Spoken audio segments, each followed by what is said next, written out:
Bismillahirrahmanirrahim. Assalamu alaikum dear students. I am Ataur Rahman. I am teaching you anti-test biology.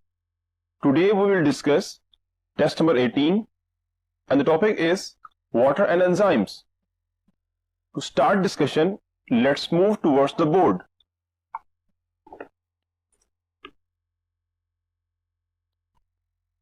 Dear students, first question is chymotrypsin works efficiently at alpha is acidic pH, beta is alkaline pH, Starley is minimum pH and delta is moderate pH. That's mean chymotrypsin की working ability किस range of pH में है. सो अगर हम देखें तो chymotrypsin work करता है 7 to 8 रेंज ऑफ पीएच में और ये मॉडरेट दैट्स मीन न्यूट्रल से टुवर्ड्स द बेसिक है. सो राइट ऑप्शन होगी delta moderate pH. Question number 2 है efficiency of a biochemical reaction is increased by alpha is hormones, beta is enzymes, Starley is coenzymes and delta is cofactor. Question का मतलब ये है कि हम biochemical reaction की efficiency को कैसे बढ़ा सकते हैं, इंक्रीज कर सकते हैं. अगर हम देखें अल्फा ऑप्शन को तो हार्मोन्स है. Hormones are basically regulatory proteins जो बायोकेमिकल रिएक्शंस को रेगुलेट करती हैं, इसलिए अल्फा ऑप्शन करेक्ट नहीं हो सकती. बीटा ऑप्शन है enzymes. Enzymes are globular protein जो कैटलाइज करती हैं बायोकेमिकल रिएक्शंस को. तो right one is the beta because enzymes lower the activation energy of a chemical reaction और स्पीड अप करेंगी बायोकेमिकल एक्टिविटीज को. बट अगर हम देखें चार्ली ऑप्शन को तो कोएंजाइम्स है. Coenzymes basically non protein part है एंजाइम का जो कि एंजाइम को अपने फंक्शन के लिए रिक्वायर्ड है, इसलिए चार्ली ऑप्शन करेक्ट नहीं है. डेल्टा है कोफैक्टर्स. कोफैक्टर्स भी बेसिकली नॉन प्रोटीन पार्ट्स हैं जो कि एंजाइम को अपने फंक्शन के लिए रिक्वायर्ड है. सो डेल्टा ऑप्शन भी करेक्ट नहीं हो सकती. क्वेश्चन नंबर 3 है enzymes blank the activation energy of a biochemical reaction. Alpha is lower, beta is increase, Charlie is maintain, delta is multiply. Question ये कह रहा है कि जो एंजाइम्स हैं वो बायोकेमिकल रिएक्शन की एक्टिवेशन एनर्जी के साथ क्या करते हैं. अल्फा ऑप्शन को देखें तो लोअर, तो ये बेसिकली राइट ऑप्शन है because enzymes lower the activation energy of a chemical reaction. क्योंकि इंक्रीज नहीं करेंगे, इंक्रीज करेंगे तो ज्यादा एनर्जी प्रोवाइड लिविंग थिंग्स नहीं कर सकते. चार्ली मेंटेन भी नहीं करते और डेल्टा मल्टीप्लाई भी नहीं करते. क्वेश्चन नंबर 4 है both enzymes and coenzymes are alpha is inorganic, beta is reused, Charlie is derived from vitamins and delta is globular proteins. यानी वो हमने बताना है करेक्टर जो एंजाइम और कोएंजाइम का सिमिलर है. अल्फा ऑप्शन इनऑर्गेनिक है. इनऑर्गेनिक दोनों ही नहीं है, एंजाइम भी ऑर्गेनिक है और कोएंजाइम भी ऑर्गेनिक है, इसलिए अल्फा ऑप्शन करेक्ट नहीं है. बीटा है रीयूज्ड, ये किसी हद तक करेक्ट है क्योंकि अभी हमने 2 ऑप्शंस देखनी है. चार्ली ऑप्शन है derive from vitamins. Coenzymes derive from vitamins but enzyme derive नहीं होते, दैट्स मींस चार्ली ऑप्शन भी करेक्ट नहीं है. डेल्टा है ग्लोबुलर प्रोटीन, तो वी नो दैट कि enzymes are globular protein, that's mean delta option भी करेक्ट नहीं है. So correct one is the beta reused. Question number 5 है enzymes associated with aerobic respiration are found in. यानी aerobic respiration के enzyme कहां exist करते हैं.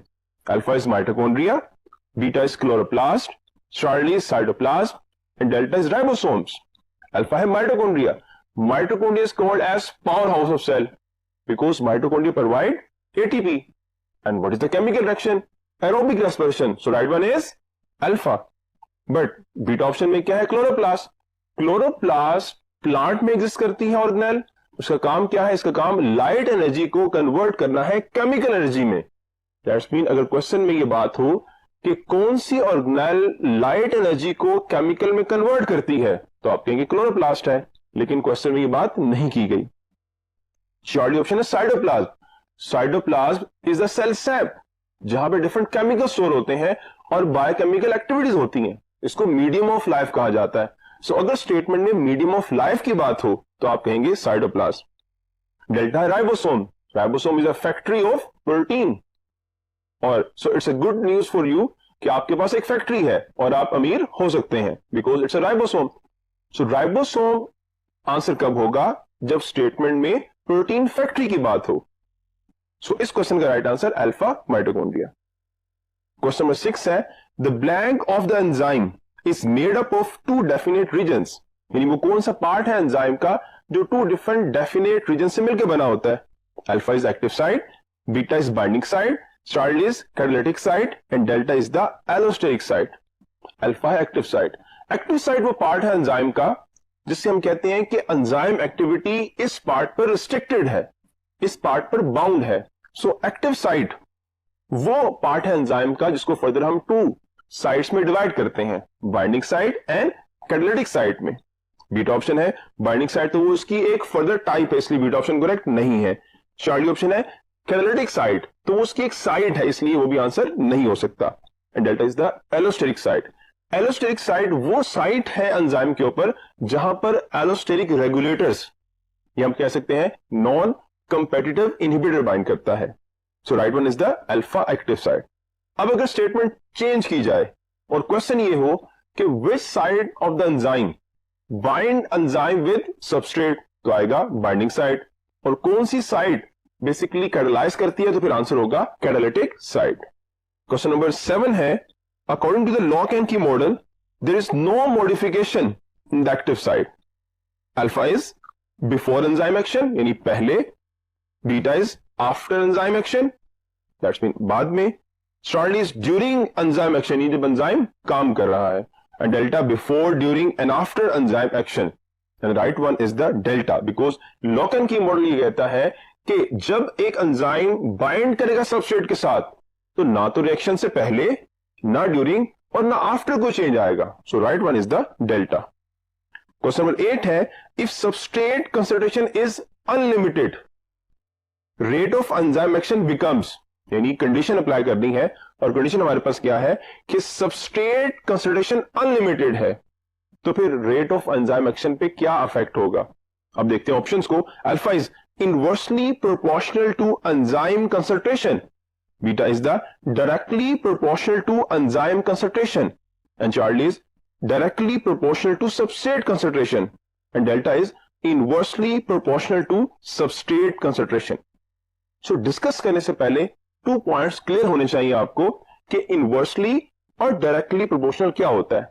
अगर एक कंपोनेंट को हम बढ़ाएं और उससे सेकंड भी इंक्रीज हो तो हम कहते हैं ये डायरेक्टली प्रोपोर्शनल है, बट अगर एक इंक्रीज हो और दूसरा डिक्रीज हो और अगर सेकंड वन इंक्रीज हो तो फर्स्ट वन डिक्रीज हो तो हम कहते हैं कि वो इनवर्सली प्रोपोर्शनल है। अब ग्राफ की तरफ देखते हैं कि अगर हमारे पास एक ग्राफ है और एक मीडियम है जहां पे रिएक्शन हो रहा है और उसमें हमें देखना है रेट ऑफ रिएक्शन को, एंड कंडीशन क्या है अनलिमिटेड सबस्ट्रेट।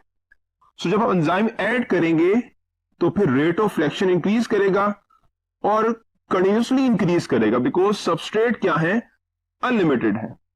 इसलिए इन ऑप्शन में से इस कंडीशन में जो करेक्ट आंसर बनता है वो है directly proportional to the enzyme concentration, क्योंकि जितना हम एंजाइम ऐड कर रहे हैं इस मीडियम में उतना रेट ऑफ रिएक्शन क्या हो रहा है इंक्रीज कर रहा है, क्योंकि सबस्ट्रेट तो अनलिमिटेड है, उनको हम इंक्रीज फर्दर नहीं कर रहे, हम इंक्रीज कर रहे हैं एंजाइम्स को, तो रेट ऑफ रिएक्शन क्या हुआ इंक्रीज होगा। So directly proportional to the enzyme concentration, beta answer है।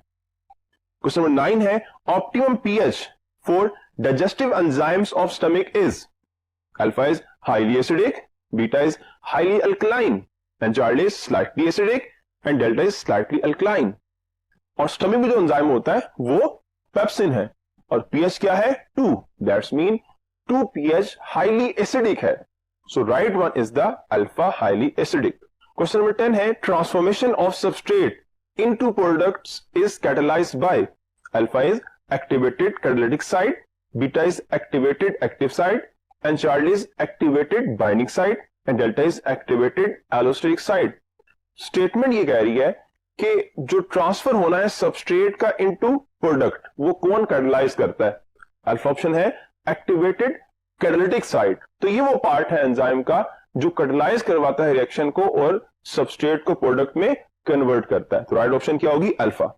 बट अदर ऑप्शंस क्या है, alpha is activated active site, यानी एक्टिव साइट एक्टिवेटेड होगी, ये बात तो ठीक है, लेकिन हम देखें अगर फर्दर वो साइट मेंशन ना होती जो साइट कैटालाइज करवा रही है एक्टिव साइट की, तो फिर हम जो है वो बीटा ऑप्शन को करेक्ट करते हैं, लेकिन चूंकि अब वो साइट मेंशन है तो फिर हम उसे टिक करेंगे अल्फा को, बट अगर अल्फा ऑप्शन को चेंज कर दें, वहां पे आप लगा दें ग्लोबुलर साइड को, तो फिर आंसर क्या होगा? फिर आंसर इसी क्वेश्चन का बीटा होगा। चार्ली है एक्टिवेटेड बाइंडिंग साइड, जो बाइंडिंग साइड है सिर्फ वो बाइंड करवाती है, एंजाइम सबस्ट्रेट कॉम्प्लेक्स बनाती है। Delta is activated allosteric side, ये वो साइड होती है जहां पे एलोस्टेरिक रेगुलेटर बाइंड करता है और एंजाइम के एक्शन को रेगुलेट करता है। क्वेश्चन नंबर 11 है blank form an enzyme inhibitor complex at a point other than active site. Statement पे आपने कंसीडर करना है कि एंजाइम इनहिबिटर कॉम्प्लेक्स बन रहा है, बट साइड कौन सी है? Other than the active side. So options are alpha is irreversible inhibitors, beta is reversible inhibitors, Charlie is competitive inhibitors, and delta is the non-competitive inhibitors. So right one is the delta, because we know that कि non-competitive inhibitor वो inhibitor होता है जो bind करता है enzyme के साथ other than the active site. So right one is the delta. But Charlie option जो है अगर हम उसको देखें, जो competitive inhibitor है वो bind करता है active site के साथ। Reversible inhibitor की यही दो types है, irreversible तो destroy करता है, उसकी binding कोई एंजाइम इनहिबिटर कॉम्प्लेक्स के लिए नहीं होती, इसलिए अल्फा ऑप्शन राइट नहीं है। क्वेश्चन नंबर 12 है pick up the product of succinic acid dehydrogenase, यानी स्टेटमेंट में एंजाइम गिवन है और आपने बताना है कि इसका प्रोडक्ट क्या है। Alpha is the succinic acid, beta is fumaric acid, Charlie is malonic acid and delta is malic acid. So in options में सक्सिनिक एसिड डिहाइड्रोजिनेज के दो डिफरेंट कंपोनेंट्स, बल्कि आपके लिए तीन कंपोनेंट्स मेंशन है, एक उसका सबस्ट्रेट, एक उसका प्रोडक्ट एंड थर्ड उसका इनहिबिटर है। सो सक्सिनिक एसिड इसका सबस्ट्रेट है, फ्यूमेरिक एसिड इसका प्रोडक्ट है। कि सक्सिनिक एसिड डिहाइड्रोजिनेज हाइड्रोजन को रिमूव करेगा और सक्सिनिक एसिड को कन्वर्ट करेगा किसमें? With in the fumaric acid. So answer क्या होगा? Beta fumaric acid. जबकि चार्ली में जो मेलोनिक एसिड है वो उसका इनहिबिटर है। क्वेश्चन नंबर 13 है the optimum pH value for arginase is blank than that of pancreatic lipase. अब यहां पे दो एंजाइम की जो पीएच है वो कंपेयर की गई है। सो क्या ऑप्शंस है? अल्फा इज हाईली ग्रेटर यानी बहुत ज्यादा है, बीटा इज स्लाइटली ग्रेटर यानी थोड़ी सी ज्यादा है, and Charlie is the highly lesser यानी बहुत कम है, and delta is the slightly lesser यानी बहुत जो है वो कम डिफरेंस है, बहुत कम लो है। अब अगर हम देखें तो pancreatic lipase and this one is arginase. Pancreatic lipase 9, arginase 9.70, that's mean difference यहां पर अगर हम देखें तो वो जस्ट 0.70 का है। सो दैट्स मीन फिर आंसर क्या होगा? Answer is beta slightly greater, because arginase की ज्यादा है। क्वेश्चन नंबर 14 है the malonic acid makes an enzyme inhibitor complex with, यानी एंजाइम कौन सा उसका? मेलोनिक एसिड का। Alpha is hydrogenase enzyme, beta is oxidase enzyme, Charlie is carboxylase enzyme and delta is dehydrogenase enzyme. So basically जो enzyme है malonic acid का जो जिसको वो इनहिबिट करता है वो बेसिकली सक्सिनिक एसिड डिहाइड्रोजिनेज है, और डिहाइड्रोजिनेज वर्ड इंडिकेट कर रहा है कि फिर आंसर क्या होगा? Delta dehydrogenase. अल्फा ऑप्शन को देखें तो ये हाइड्रोजिनेज एंजाइम, दैट्स मीन जो हाइड्रोजन को ऐड करता है।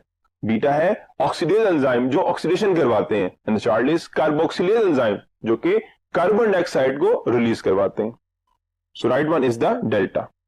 क्वेश्चन नंबर 15 है following are the properties of enzymes except, यानी वो तमाम पॉइंट्स आपने बताने हैं, ये देखने हैं जो कि एंजाइम की प्रॉपर्टीज हैं, और आंसर वो होगा जो कि एंजाइम की प्रॉपर्टी नहीं है। Alpha is they are biological catalysts, beta they initiate biochemical reactions, and Charlie they are highly efficient, and delta they are sensitive to change in pH, और हम कह सकते हैं टेम्परेचर, लेकिन ऑब्वियसली डेल्टा ऑप्शन में सिर्फ पीएच मेंशन है।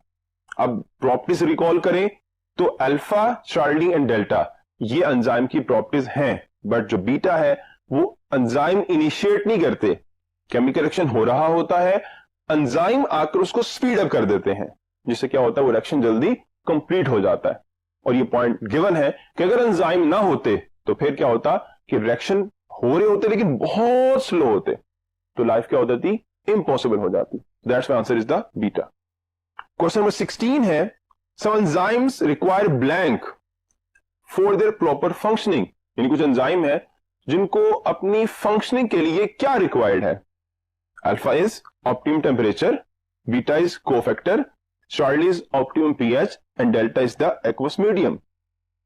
अब इस स्टेटमेंट में और ऑप्शन में हम देखें तो सारी ही कंडीशन ऐसी है जो एंजाइम को रिक्वायर्ड है, बट इस क्वेश्चन का जो कीवर्ड है वो सम है, क्योंकि ऑप्टिमम पीएच टेम्परेचर ये तमाम एंजाइम को रिक्वायर्ड होती है, एक्वस मीडियम तमाम एंजाइम को रिक्वायर्ड होता है, तो फिर उस रेफरेंस से जो आंसर बनेगा वो बीटा है, कोफैक्टर, बिकॉज कोफैक्टर तमाम एंजाइम्स को रिक्वायर्ड नहीं होता। So right one is beta. Question 17 है, which one of the following graphs shows the effect of pH on the rate of reaction catalysed by pepsin. अब यहां पे 4 graph आपके पास mention है और आपने ये बताना है कि इनमें कौन सा ऑप्टिमम पीएच ऑफ पेप्सिन को डिस्क्राइब कर रहा है। अगर आप अल्फा ए पे ग्राफ देखें तो वो वाइड रेंज में है 2 से लेकर 10 तक, और पीएच के रिगार्डिंग आप याद रखिएगा कि पीएच कभी इतनी वाइड रेंज में नहीं होती एक सिंगल एंजाइम के लिए। ओवरऑल तो हो सकती है, जैसे कि हम देख रहे हैं कि ह्यूमन बॉडी के तमाम एंजाइम्स के लिए वाइड रेंज है 2 से लेकर 9 तक, लेकिन किसी एक एंजाइम के लिए कोई एक स्पेसिफिक होगी, हर एक एंजाइम के लिए वाइड रेंज नहीं है, इसलिए अल्फा ऑप्शन करेक्ट नहीं है। बीटा है, उसमें अगर देखें तो 2 से ऑनवर्ड स्टार्ट हो रही है और वो 3 से लेकर 10 तक है, तो भी मैंने आपको बताया कि ये वाइड रेंज में नहीं होती, इसलिए बीटा ऑप्शन भी करेक्ट नहीं है। चार्ली अगेन से वही बात कि 2 से ग्राफ इंक्रीज हो रहा है और वो मैक्सिमम 6 के बाद हो रहा है, 6 के पॉइंट पर हो रहा है और फिर वो डिक्रीज हो रहा है टुवर्ड्स द 10, तो वाइड रेंज में तो होती नहीं है, और ना ही ये पीक जो है वो पेप्सिन की पीएच जो है उसमें आ रही है, इसलिए चार्ली ऑप्शन भी करेक्ट नहीं है। अब देखिए एक ही ऑप्शन बच जाती है आपके पास और वो डेल्टा है। आप आंख बंद करके भी लगा सकते हैं, लेकिन आपने आंख बंद करनी नहीं है, सो डेल्टा आंसर जो है राइट है, क्योंकि इसकी पीक अगर आप देखें तो वो 2 पे आ रही है, so right one is delta.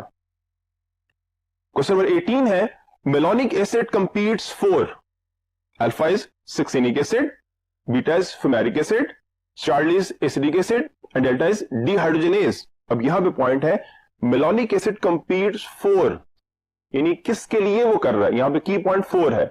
अगर हम देखें अल्फा ऑप्शन को, सक्सिनिक एसिड, तो वो सक्सिनिक एसिड के लिए नहीं कर रहा, वो सक्सिनिक एसिड के एंजाइम के लिए कर रहा है, इसलिए अल्फा ऑप्शन राइट नहीं है। फ्यूमेरिक एसिड के लिए भी नहीं कर रहा, because fumaric acid is a product of enzyme, इसलिए उसके लिए भी नहीं है। चार्ली एसिडिक एसिड, उसके साथ इसका इंटरेक्शन नहीं है, so right one is delta, because malonic acid is the inhibitor for succinic acid dehydrogenase. So right one is delta. Question number 19 है, zinc ion can play a role of blank in enzyme catalysis. Alpha is activator, beta is prosthetic group, Charlie is coenzyme and delta is apoenzyme. अब आपने student ये बताना है कि जो zinc ion है वो एंजाइम एक्शन में एंजाइम के लिए क्या रोल प्ले कर रहा है। So right one is activator, because ये इनऑर्गेनिक है और कोफैक्टर है, so that's mean answer alpha है। बीटा ऑप्शन देखें तो प्रोस्थेटिक ग्रुप की प्रॉपर्टी क्या होती है, ऑर्गेनिक एंड कोवेलेंटली बाइंड करेगा, तो बीटा ऑप्शन राइट नहीं है। चार्ली है कोएंजाइम, कोएंजाइम लूजली अटैच होता है लेकिन ऑर्गेनिक इन नेचर, इसलिए चार्ली ऑप्शन भी राइट नहीं है। एपोएंजाइम तो कहते ही एंजाइम को है, इसलिए डेल्टा ऑप्शन भी करेक्ट नहीं हो सकती, so right is alpha. Question number 20 है, an enzyme with its coenzyme और prosthetic group is designated as, that's mean enzyme है, एंजाइम के साथ उसका कोएंजाइम है और साथ क्या है, मे बी प्रोस्थेटिक ग्रुप है, इन दोनों में से एक है, कोएंजाइम है या फिर प्रोस्थेटिक ग्रुप है, इसे हम क्या कहेंगे, alpha option apoenzyme, beta coenzyme, Charlie holoenzyme and delta cofactor. So students alpha क्या है, apoenzyme, this consist of only enzyme, इसके साथ कोफैक्टर नहीं होगा, कोएंजाइम नहीं होगा, सो राइट ऑप्शन अल्फा नहीं हो सकती। कोएंजाइम तो नॉन प्रोटीन पार्ट है, तो वो भी आंसर नहीं हो सकता।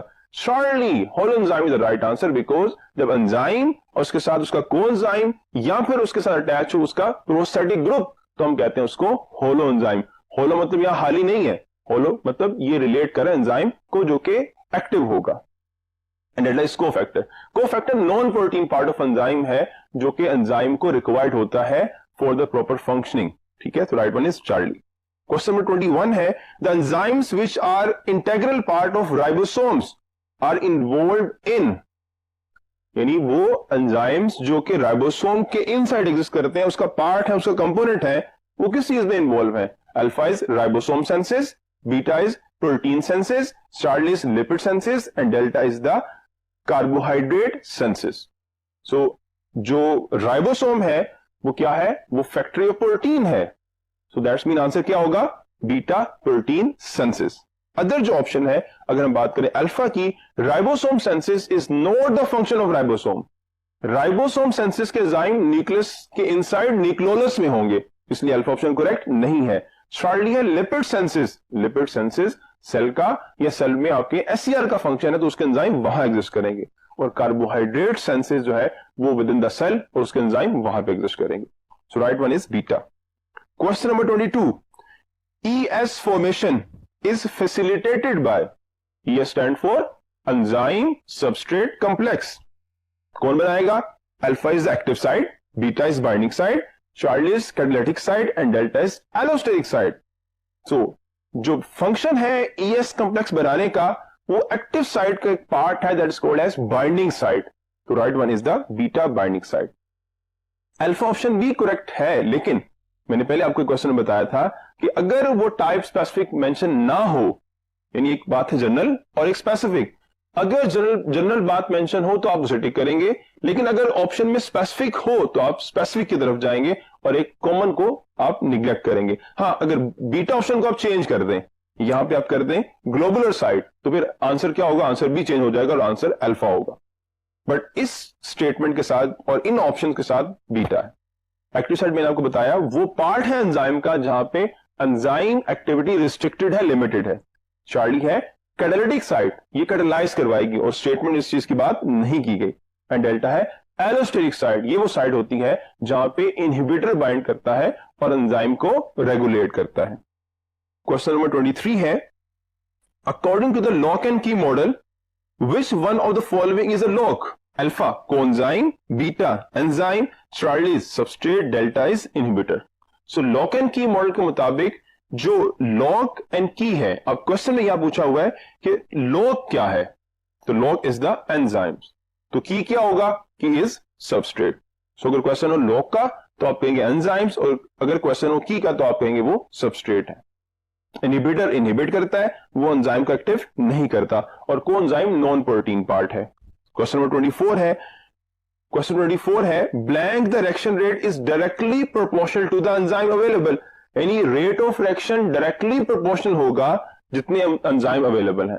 And the options are at high temperature, beta at low concentration of enzyme, Charlie at low concentration of substrate and delta at high concentration of the enzyme. अब students ये वो क्वेश्चन है जिसमें आप भी सोचेंगे कि इसमें एक कंडीशन मेंशन है, स्टेटमेंट क्लियर नहीं है, और स्टूडेंट अक्सर ऐसा करते हैं, क्यों कहते हैं क्वेश्चन गलत है. लेकिन स्टूडेंट्स याद रखें, बहुत सारे क्वेश्चन ऐसे होते हैं जो उस वक्त आपको क्लियर होते हैं जब आप ऑप्शन को स्टेटमेंट की ब्लैंक में पुट करेंगे, और इस क्वेश्चन को हम उसी पैटर्न से अंडरस्टैंड करते हैं और देखते हैं कि राइट स्टेटमेंट किससे बनती है. अल्फा ऑप्शन अगर हम देखें, at high temperature the reaction rate is directly proportional to the enzyme available. अब आपको बात समझ में आ गई होगी कि अगर हम टेम्परेचर हाई करते हैं तो फिर कभी भी डायरेक्ट रिलेशन नहीं हो सकता, क्योंकि हाई टेम्परेचर एंजाइम को डीनेचर करता है.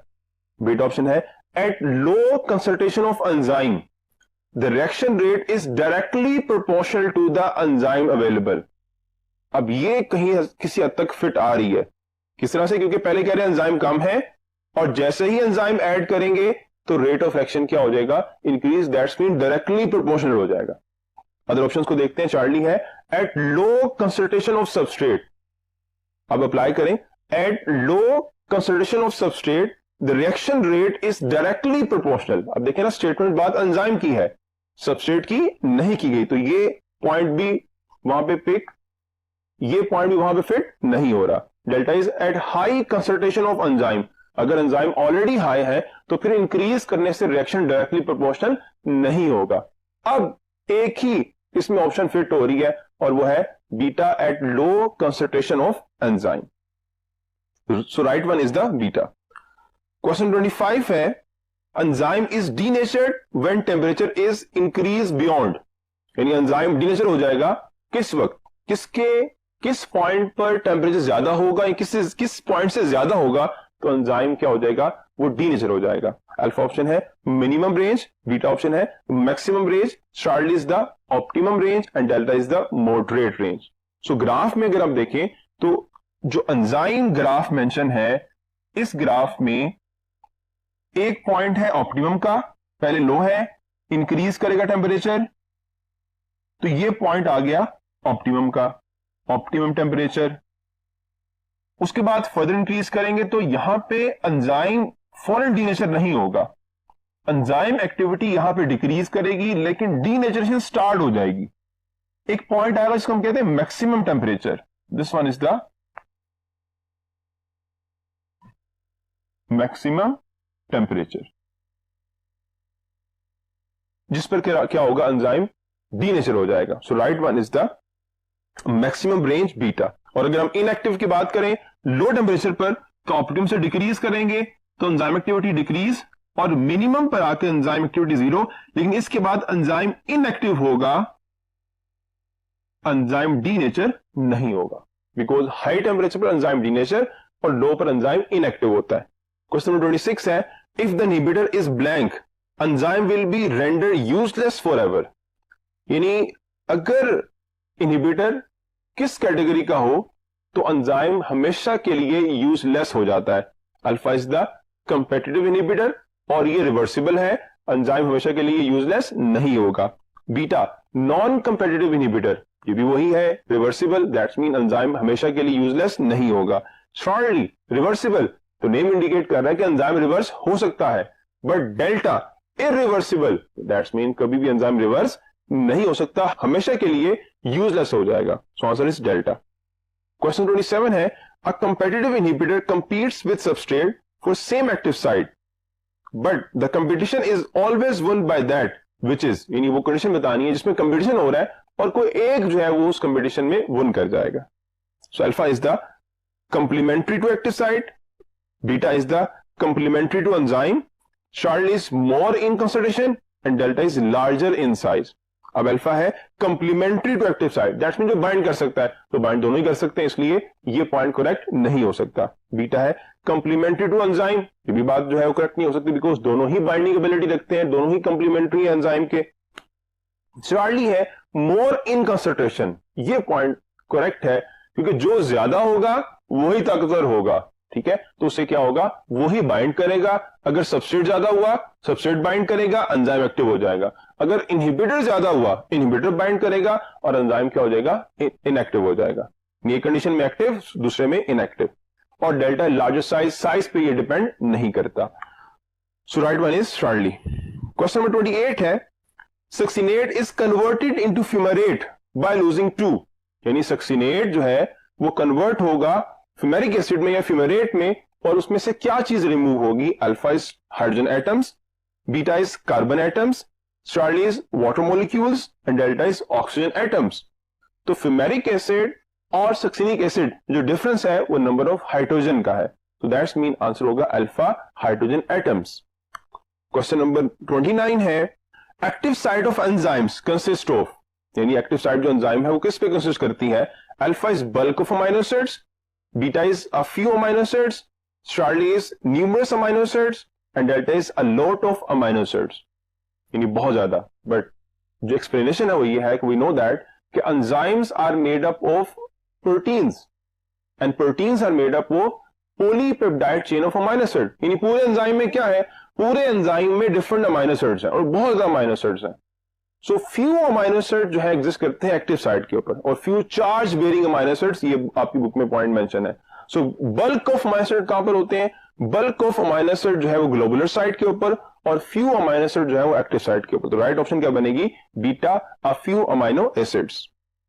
क्वेश्चन नंबर 30 है, non protein part of enzyme is called, यानी नॉन प्रोटीन पार्ट को क्या कहते हैं जो एंजाइम का है। अल्फा इज एक्सेलरेटर, जो एक्सेलरेट करता है, beta is cofactor, Charlie is prosthetic group and delta is apoenzyme. Accelerator तो एंजाइम इटसेल्फ है, यानी वो खुद एक्सेलरेट कर रहा है केमिकल रिएक्शन को, इसलिए अल्फा ऑप्शन नहीं हो सकती। बीटा है कोफैक्टर, तो कोफैक्टर राइट गोज, इसमें तमाम नॉन प्रोटीन पार्ट्स आ जाएंगे। स्टार्ली है प्रोस्थेटिक ग्रुप, वो one of the type of cofactor है। डेल्टा है एपोएंजाइम, एपोएंजाइम बेसिकली वो एंजाइम है जिसमें से उसके नॉन प्रोटीन पार्ट को रिमूव किया गया, तो right one is the beta cofactor. Question 31 है, उसमें फिगर एक गिवन है, this figure represent the alpha is non competitive inhibitor, beta is competitive inhibitor, Charlie is irreversible inhibitor and delta is the reversible inhibitor।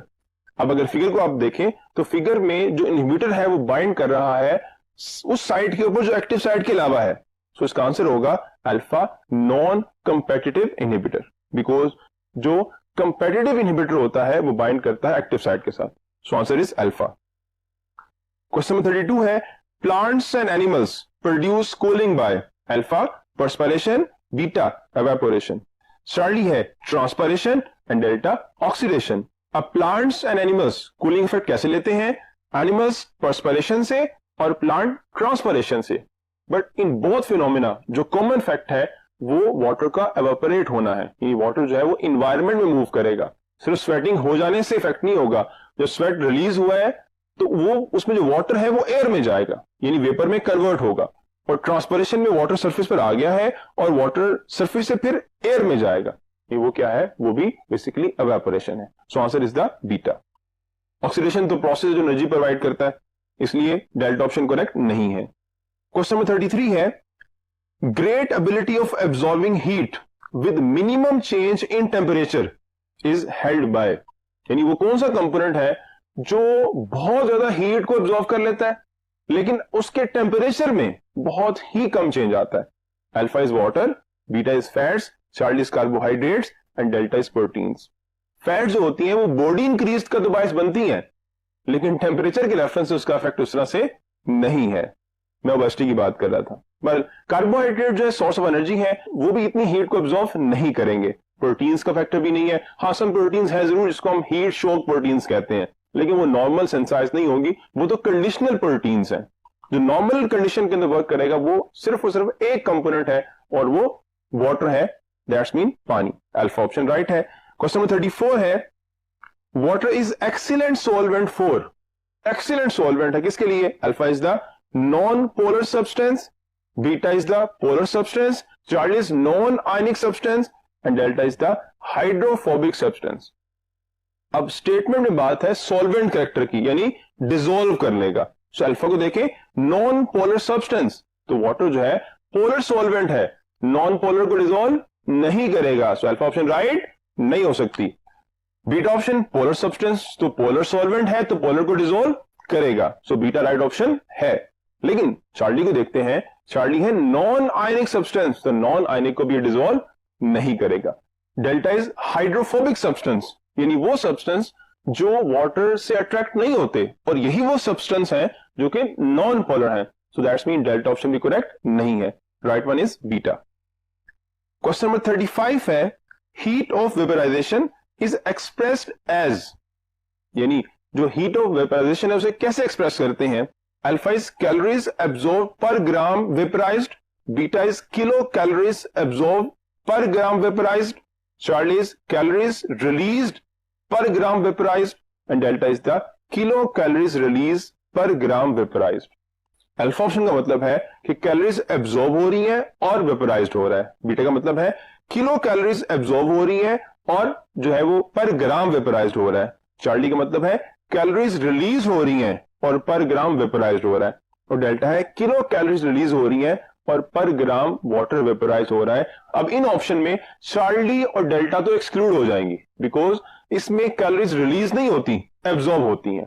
अब देखते हैं alpha और beta को, alpha में कैलोरीज है और बीटा में किलो कैलोरीज है, और साथ ही ऑप्शन में पर ग्राम मेंशन है, सो पर ग्राम के लिए किलो कैलोरी नहीं होती, कैलोरी होती है, सो आंसर आएगा alpha calories absorb per gram vaporised. Question number 36 है, an activated enzyme consisting of polypeptide chain and a cofactor is known as, alpha is apoenzyme, beta is holoenzyme, Charlie is coenzyme and delta is pseudoenzyme। pseudo मतलब झूठ, यानी false enzyme।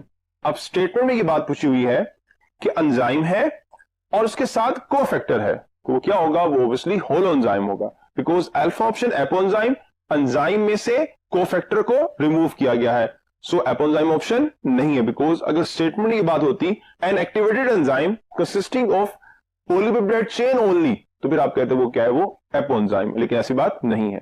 So right one is beta. Charlie है कौन enzyme, तो non protein part है, polypeptide chain नहीं है. And delta is the pseudo enzyme, that's mean false enzyme. तो ऐसी कोई टर्मिनोलॉजी इससे रिलेट नहीं करती. So right one is beta. Question 37 है pepsin is required to be active. Alpha inside the cells, beta outside the cells, Charlie inside the oral cavity, and delta outside the stomach. So right one is the outside the cell. यानी जो gastric glands हैं वो outside release करेंगे pepsin को within the cavity of the stomach. So right one is the beta.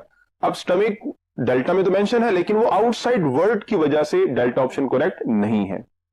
Alpha inside sales है, inside सेंसाइज जरूर होगा लेकिन वर्क नहीं करेगा. चार्ली है इनसाइड द ओरल कैविटी, तो ओरल कैविटी में तो ये रिलीज ही नहीं होता, इसलिए चार्ली ऑप्शन भी करेक्ट नहीं है. क्वेश्चन नंबर 38 है if the enzyme concentration is kept constant. First condition हो गई कि एंजाइम कंसंट्रेशन कांस्टेंट है. By increasing the substrate concentration the rate of reaction is, यानी एंजाइम जो अमाउंट है वो कांस्टेंट है, आपने सबस्ट्रेट को बढ़ाया तो क्या होगा. अल्फा इज नेवर इंक्रीज, यानी बढ़ेगा नहीं. बीटा डिक्रीज, यानी डिक्रीज कम होगा. चार्ली इंक्रीज फॉर एवर, हमेशा इंक्रीज होगा. And delta increase for specific time. अब ऑप्शंस को रिलेट करते हैं स्टेटमेंट के साथ. अल्फा है नेवर इंक्रीज, तो स्टेटमेंट में ये बात की गई है कि आपने एंजाइम को ऐड किया है, सबस्ट्रेट वहां मौजूद है तो रिएक्शन इंक्रीज करेगा, इसलिए अल्फा ऑप्शन गलत है कि इंक्रीज नहीं करेगा. अल्फा ऑप्शन राइट नहीं हो सकती. बीटा डिक्रीज, तो वही बात, एंजाइम ऐड हुए हैं तो रिएक्शन जो है वो डिक्रीज नहीं, रिएक्शन इंक्रीज होगा, इसलिए बीटा ऑप्शन करेक्ट नहीं है. चार्ली इंक्रीज फॉर एवर, ये आंसर हो सकता था अगर स्टेटमेंट में ये बात मेंशन होती कि सबस्ट्रेट अनलिमिटेड है, लेकिन जो कि ऐसा नहीं है इसलिए चार्ली ऑप्शन करेक्ट नहीं है. डेल्टा ऑप्शन राइट है. इंक्रीज फॉर स्पेसिफिक टाइम, यानी वो टाइम जिसमें सबस्ट्रेट कंसंट्रेशन और एंजाइम वो इक्वल हो जाती है, तो उसके बाद फर्दर जो एंजाइम इंक्रीज होंगे उनके लिए सबस्ट्रेट अवेलेबल नहीं होंगे तो रेट ऑफ रिएक्शन भी इंक्रीज नहीं होगा. क्वेश्चन नंबर 39 है if the vibration become too violent, globular structure essential for enzyme activity is lost and the enzyme is said to be. Alpha is activated, beta slow down, Charlie denatured and delta freeze. अब statement में ये बात है कि temperature बहुत बढ़ गया है, उससे वाइब्रेशन बहुत ज्यादा हो गई है, कोलिजन ज्यादा हो गई है, तो उससे क्या इफेक्ट आएगा, तो एंजाइम उससे डीनेचर हो जाएगा. So answer is the Charlie denature.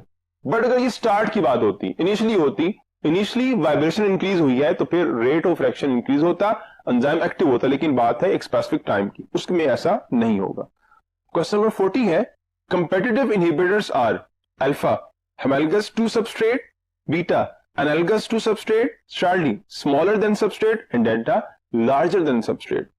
अब Charlie और delta ऑप्शन तो करेक्ट नहीं है बिकॉज जो कंपेटिटिव इनहिबिटर है वो स्ट्रक्चरली रिजेंबल करता है विद द सबस्ट्रेट. अब अल्फा और बीटा दोनों में सिमिलरिटी की बात है, बट अल्फा ऑप्शन जो एनालगस है वो इंडिकेट करती है स्ट्रक्चरल रिजेंबलेंस को, जबकि जो एनालगस है वो रिप्रेजेंट करती है फंक्शनल रिजेंबलेंस को. तो सबस्ट्रेट और इनहिबिटर स्ट्रक्चर वाइज रिजेंबल करते हैं, इसलिए जो आंसर है वो अल्फा है, homologous to substrate. Question number 41 pick up the cofactor. Alpha is 2, beta is 3, Charlie is 4, delta is 5. So question 41 को अंडरस्टैंड करने के लिए हम इस डायग्राम को देखते हैं. सो 41 क्वेश्चन में जो डायग्राम गिवन है उसमें 1 और 2 पे प्रोडक्ट है, 4 इंडिकेट कर रहा है फीडबैक मैकेनिज्म को, 7 इंडिकेट कर रहा है एंजाइम को, 6 बेसिकली एक्टिव साइट है, 5 कोफैक्टर है, जो थर्ड पे है वो सबस्ट्रेट है, और ये फिगर जो लेबल नहीं की गई अगर इसको हम 8 कर दें तो ये बेसिकली क्या है, इट्स अ ES कॉम्प्लेक्स. सो अब अगर आप देखिए ऑप्शन को तो पूछा गया है कि पिक अप द कोफैक्टर, तो कोफैक्टर कौन सा है, कोफैक्टर इज 5 और वो कहां मेंशन है, वो डेल्टा में मेंशन है. So right one is the delta. Question number 42 है the cofactor usually acts as a bridge between, यानी कोफैक्टर किसके दरमियान एज अ ब्रिज एक्ट करता है. Alpha is enzyme and its product, beta is substrate and catalytic site, Charlie, enzyme and its substrate, and delta is product and catalytic site. And the right one is enzyme and its substrate, because जो co-factor है वो as a bridge work करता है between enzyme and substrate, इसीलिए enzyme को अपनी functioning के लिए required होता है. Question 43 है, who recognize the active site of enzyme as a rigid structure? Alpha is Emil Fischer, beta is Koshland, Charlie is Biedl and Tatum, and delta is Pian and Persoz. So right one is the alpha, because Emil Fischer proposed lock and key model, while जो Koshland है उसने proposed किया था induced fit model. बाकी जो option mention है उनमें scientist का और डिफरेंट फील्ड में, फॉर एग्जांपल जेनेटिक्स वगैरह में रोल है, उनका एंजाइम एक्टिविटी के रेफरेंस आपकी बुक में गिवन नहीं है. क्वेश्चन नंबर 44 है, when reactants move more quickly and chances for the collision with each other are increased, and as a result the rate of enzyme control reaction will alpha is decrease initially, beta increase initially, and Charlie increase forever, and delta decrease forever.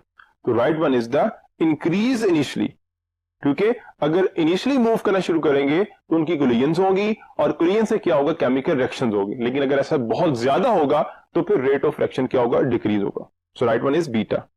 Question 45 है, during enzyme catalysis blank and blank remain unaltered.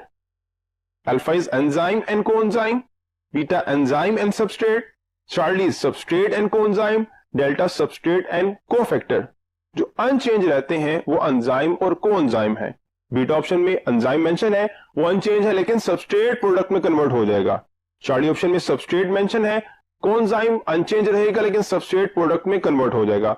Delta option में भी substrate mention है तो substrate product में convert होगा, इसलिए delta option भी right नहीं है. Right one is alpha.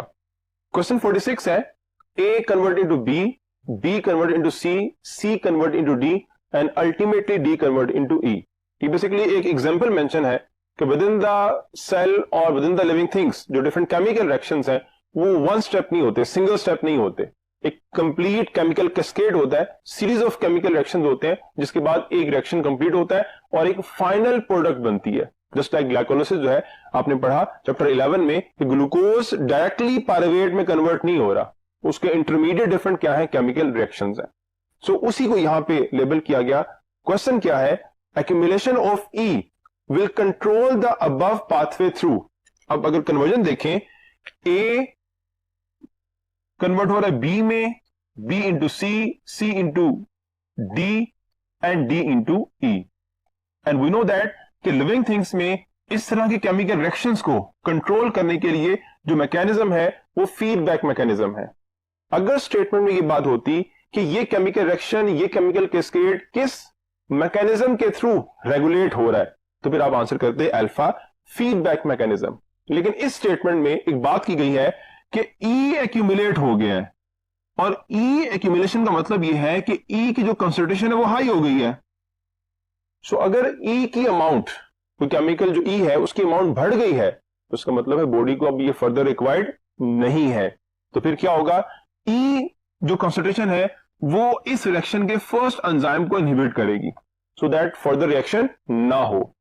But अगर यही ई की अमाउंट कम हो तो फिर जो लो अमाउंट है, जो लो कंसंट्रेशन है वो यहां पर एक्टिवेट करेगी. सो अगर लो अमाउंट की बात हो तो आप आंसर करेंगे फीडबैक एक्टिवेशन बीटा. लेकिन इस क्वेश्चन में बात है एक्यूमुलेशन की, that's mean high concentration of E की बात की गई है, तो फिर आंसर होगा delta, feedback inhibition.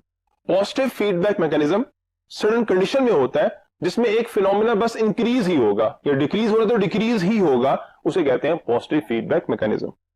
Question number 47 है, optimum pH of blank coincide with that of blank. Alpha is pepsin sucrase, beta is sucrase enterokinase, Charlie is enterokinase catalase and delta is catalase and chymotrypsin. यानी किनकी coincide कर रही है, coexist कर रही है, relate कर रही है. तो अगर हम पीएच को देखें तो डिफरेंट एंजाइम में कैटालेज और काइमोट्रिप्सिन इनकी सेम रेंज में आ रही है, यानी कैटालेज की 7.60 और काइमोट्रिप्सिन की 7 से लेकर 8 तक, यानी 7.60 इसी के दरमियान कहीं पर आएगी. इसलिए जो राइट ऑप्शन होगी वो डेल्टा है, that is catalysis and chymotrypsin. Question 48 है, which one is substrate? Alpha is 6, beta is 5, Charlie is 4, delta is 3। अब इस डायग्राम में आपको enzyme, substrate, cofactor, ES complex and then reactant enzyme और cofactor, different points को देखें तो 6 point indicate कर रहा है एक्टिव साइट को, और क्वेश्चन पूछा हुआ है सबस्ट्रेट का, तो सबस्ट्रेट किस पॉइंट पर है? 3 पॉइंट पर। सो आंसर क्या होगा? डेल्टा 3। क्वेश्चन 49 है, the enzyme that works at slightly alkaline pH is alpha lipase, beta catalase, Charlie arginase, delta amylase. अब डिफरेंट एंजाइम्स की pH को देखें तो उसमें पैंक्रियाटिक लाइपेज 9 और आर्जिनेज 9.70, और बाकी जो एंजाइम मेंशन है कैटालेज 7.60, तो ये टुवर्ड्स द एसिडिक है, इसलिए इस ऑप्शन को हम करेक्ट नहीं कह सकते। और न्यूट्रल से टुवर्ड्स स्लाइटली बेसिक कौन सी है? That is the lipase. So right one is the alpha lipase. Question number 50 है, द लास्ट क्वेश्चन है, label the figure at point carrying question mark. Alpha is normal curve for organic reaction, beta is normal curve for inorganic reaction, chart is abnormal curve for inorganic reaction, and delta is rate achieved by the optimum temperature। अब इस graph में जो temperature का mention है, इसमें अगर हम देखें तो ऑप्टिमम वैल्यू से जो इंक्रीज करने वाला पॉइंट है जो यहां पे इंडिकेट हो रहा है, जिसका मतलब यह है कि यहां पे रिएक्शन कंटिन्यूसली इंक्रीज होगा, तो ये इंडिकेट कर रहा है normal curve for inorganic reaction. That's mean inorganic reaction जो है वो कंटिन्यूसली इंक्रीज होंगे with increase of temperature, because उन्हें एंजाइम कैटालाइज नहीं कर रहे। विद दिस क्वेश्चन आज की हमारी डिस्कशन खत्म होती है। उम्मीद है आपको तमाम पॉइंट्स क्लियर होंगे। मुझे इजाजत दीजिए। अल्लाह हाफिज।